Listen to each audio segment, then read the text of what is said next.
ನಮಸ್ಕಾರ ಸ್ನೇಹಿತರೆ. ನಿನ್ನೆ ದಿವಸ ಕರ್ನಾಟಕ ಸರ್ಕಾರವು ಕೂಡ ಮತ್ತೊಂದು ಅಧಿಸೂಚನೆ CNR ರೂಲ್ ಬಿಟ್ಟಿದೆ. ಇಲ್ಲಿವರೆಗೆ ಏನಾಗ್ತಿತ್ತು ಅಂತಂದರೆ ಪ್ರಾಥಮಿಕ ಶಾಲಾ ಶಿಕ್ಷಕರ ನೇಮಕಾತಿ ಮತ್ತು ಪ್ರೌಢಶಾಲಾ ಶಿಕ್ಷಕರ ನೇಮಕಾತಿ ಕುರಿತು ಅಧಿಕೃತವಾಗಿ CNR ರೂಲ್ಸ್ ಬಿಟ್ಟಿದ್ರು. ಇದೇ ಮೊದಲ ಬಾರಿಗೆ ಏನಾಗಿದೆ ಅಂದರೆ ಕಂಪ್ಯೂಟರ್ ಸೈನ್ಸ್ ಇರುವಂತಹ ವಿದ್ಯಾರ್ಥಿಗಳು ಕೂಡ ಪ್ರತ್ಯೇಕವಾದಂತಹ ವೃಂದ ನಿಯಮಗಳನ್ನು ರಚಿಸಿ ಸರ್ಕಾರ ಏನಾಗಿದೆ ಅಂತಂದರೆ CNR ರೂಲ್ಸ್ ಬಿಟ್ಟಿದೆ ಮೊದಲ ಬಾರಿಗೆ ಅಂತೇಳಿ. ಏನಿದೆ ಇದರ ಅರ್ಹತೆ ಏನಿದೆ, ಇದಕ್ಕೆ ಬೇಕಾಗಿರುವಂತಹ ನೇಮಕಾತಿ ಹೇಗಾಗುತ್ತೆ ಅಂತ ಅಂದಾಗ ಕೊಟ್ಟಿರುವಂತಹ CNR ರೂಲ್ ನೋಡೋದಾದ್ರೆ ಇಲ್ಲಿ ಒಟ್ಟು ಹುದ್ದೆಗಳು ಎಷ್ಟಿದಾವೆ ಅಂತಂದ್ರೆ 2500 ಹುದ್ದೆಗಳಿಗೆ ನೇಮಕಾತಿ ನಡೆಯಲಿದೆ. ಹಾಗಾದ್ರೆ ಇದರ ಅರ್ಹತೆ ಏನಿದೆ ಅಂತಂದ್ರೆ ಪದವಿ ಆಗಿರಬೇಕು ಅಂತ ಹೇಳಿ. ಆದರೆ ಸದ್ಯಕ್ಕೆ ಯಾವುದೇ ರೀತಿಯಾದಂತಹ TET ಕಡ್ಡಾಯ ಇಲ್ಲ ಅಂತ ಹೇಳಿ. ಅಂದ್ರೆ ಇಲ್ಲಿ BSc ಅಲ್ಲಿ ಏನಾಗಿರ್ಬೇಕು ಅಂದ್ರೆ ಕಂಪ್ಯೂಟರ್ ಸೈನ್ಸ್ ಆಗಿರಬೇಕು, ಬಟ್ TET ಯಾವುದೇ ರೀತಿಯಾದಂತಹ TET ಅವಶ್ಯಕತೆ ಇಲ್ಲ ಅಂತ. ನಂತರ B.Ed ಕೂಡ ಕಡ್ಡಾಯ ಅಲ್ಲ. ಎಲ್ಲಿ ಈ ಸದ್ಯ ನೇಮಕಾತಿಗಾಗಿ B.Ed ಕಡ್ಡಾಯ ಇಲ್ಲ, ಬಟ್ ಒಂದು ಷರತ್ತು ಏನು ವಿಧಿಸ್ತಾರೆ ಅಂತಂದ್ರೆ ಯಾವಾಗ ಗಣಕ ಶಿಕ್ಷಕರಾಗಿ ನೀವು ನೇಮಕಾತಿ ಹೊಂದುತ್ತೀರಿ, ಇದು ನೇಮಕಾತಿ ಏನಾಗಿದೆ ಅಂದ್ರೆ 1 ರಿಂದ 8ನೇ ತರಗತಿಗೆ ಗಣಕ ವಿಜ್ಞಾನವನ್ನು ಬೋಧನೆ ಮಾಡುವಂತಹ ಶಿಕ್ಷಕರು ಅಂತೇಳಿ. ಏನು ನೇಮಕಾತಿಯ ಹುದ್ದೆ ಹೆಸರು ಏನು ಅಂತಂದ್ರೆ 1 ರಿಂದ 8ನೇ ತರಗತಿಯಲ್ಲಿ ಗಣಕ ವಿಜ್ಞಾನ ಬೋಧಿಸುವಂತಹ ಶಿಕ್ಷಕರ ನೇಮಕಾತಿ ಅಂತೇಳಿ.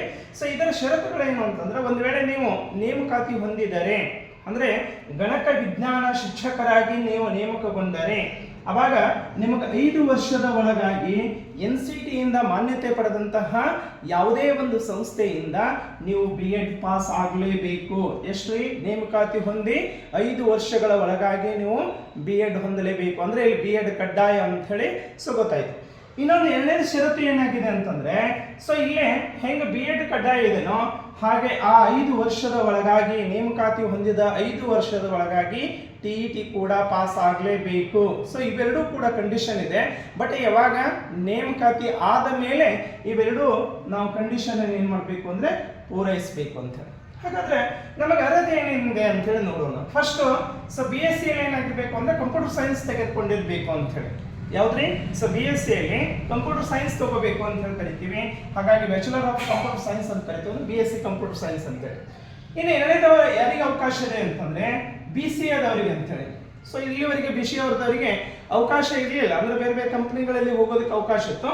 ಬಟ್ ಈಗ ಏನಾಗಿದೆ ಟೀಚಿಂಗ್ ಫೀಲ್ಡ್ಗೆ BCA ದವರಿಗೂ ಕೂಡ ಏನಾಗಿದೆ ಅವಕಾಶ ಇದೆ. ನಂತರ ಇನ್ನೊಂದು ಏನಿದೆ ಅಂದ್ರೆ BIT ಅಂತ ಹೇಳಿ, ಅಂದ್ರೆ ಬ್ಯಾಚುಲರ್ ಆಫ್ ಇನ್ಫಾರ್ಮೇಷನ್ ಟೆಕ್ನಾಲಜಿ ಅದವರಿಗೆ, ಅಂದ್ರೆ BIT ದವರಿಗೂ ಕೂಡ ಏನಾಗಿದೆ ಅವಕಾಶ ಇದೆ. ನಂತರ 4ನೇದಾಗಿ ಏನಾಗಿದೆ ಅಂದ್ರೆ BA ದವರು ಬಂದಿದ್ದಾರೆ. ಇಂಜಿನಿಯರ್ಸ್ ದವರಿಗೆ ಅಂದ್ರೆ BE ಅಂದ್ರೆ ಬ್ಯಾಚುಲರ್ ಆಫ್ ಇಂಜಿನಿಯರಿಂಗ್, ಅದರಲ್ಲಿ CS ಆದವರಿಗೆ ಏನಾಗಿದೆ ಅಂದ್ರೆ ಇಲ್ಲಿ ನೇಮಕಾತಿ ಹೊಂದೋದಕ್ಕೆ ಅವಕಾಶ ಇದೆ.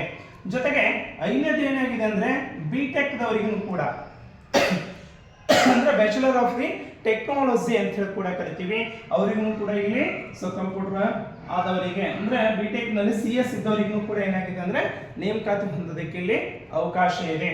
ನಂತರ ಇನ್ನೊಂದು ಕಂಡೀಷನ್ ಏನು ಹಾಕಿದ್ದಾರೆ ಅಂತಂದ್ರೆ ನಾವೆಲ್ಲರಿಗೂ ಗೊತ್ತಿರುವ ಹಾಗೆ SSLC ಮತ್ತು PUC ಅಲ್ಲಿ ನಾವೇನಾಗಿರುತ್ತದೆ ಪ್ರಥಮ ಭಾಷೆ ಅಥವಾ ದ್ವಿತೀಯ ಭಾಷೆಯಲ್ಲಿ ಏನಾಗಿರುತ್ತೆ ಕರ್ನಾಟಕದಲ್ಲಿ ಇದ್ದೇವೆ ಅಂತಂದ್ರೆ ಅದು ಪ್ರಥಮ ಭಾಷೆ ಆಗಿರ್ಬೋದು ಅಥವಾ ದ್ವಿತೀಯ ಭಾಷೆಯಾಗಿ ಕನ್ನಡ ಕಡ್ಡಾಯವಾಗಿ ಕಲಿತಿರ್ಬೇಕು ಅಂತೇಳಿ.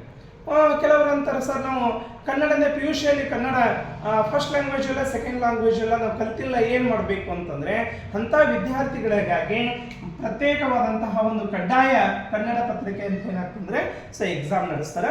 ಅದರಲ್ಲಿ ಕೂಡ ಏನಾಗಬೇಕು ಅಂದ್ರೆ ನಾವು ಪಾಸ್ ಆಗಲೇಬೇಕು. ಇಷ್ಟು ಕಂಡೀಷನ್ ಇದೆ. ಇದು ನಿನ್ನೆ ತಾನೇ ಸರ್ಕಾರ ಏನಾಗಿದೆ ಅಂದ್ರೆ ಅಧಿಕೃತವಾಗಿ ತನ್ನ ಕರ್ನಾಟಕ ರಾಜ್ಯ ಪತ್ರದಲ್ಲಿ ಏನಾಗಿದೆ ಅಂದ್ರೆ ತಿಳಿಸಲ್ಪಟ್ಟಿದೆ. ಹೀಗಾಗಿ ಈ ವರ್ಷ ಭರ್ಜರಿ ಉದ್ಯೋಗ ಅವಕಾಶ ಸರ್ಕಾರಿ ಹುದ್ದೆಯನ್ನು ಬಯಸ್ತಿರುವಂತಹ ಅಭ್ಯರ್ಥಿಗಳಿಗೆ ಬಹಳಷ್ಟು ಸಿಹಿ ಸುದ್ದಿ ಅಂತ ಕರಿತೀವಿ. ಈಗಾಗಲೇ ನಾವು ಪ್ರಾಥಮಿಕ ಶಾಲಾ ಶಿಕ್ಷಕರಾಗಿರ್ಬೋದು, ಹೈಸ್ಕೂಲ್ ಶಾಲಾ ಶಿಕ್ಷಕರ ವಿಷಯ ಆಗಿರ್ಬೋದು, ನಾವೆಲ್ಲ ನೇಮಕಾತಿ ಪರ್ವ ಅಂತ ಹೇಳಿ ಕೂಡ ಕರಿತಾ ಇದ್ದೀವಿ. ಹಾಗೆ ಪ್ರಥಮ ಬಾರಿಗೂ ಕೂಡ ಏನಾಗಿದೆ ಕಂಪ್ಯೂಟರ್ ಶಿಕ್ಷಕರ ಹುದ್ದೆಗಳ ನೇಮಕಾತಿ ಆಗ್ತಾ ಇದೆ.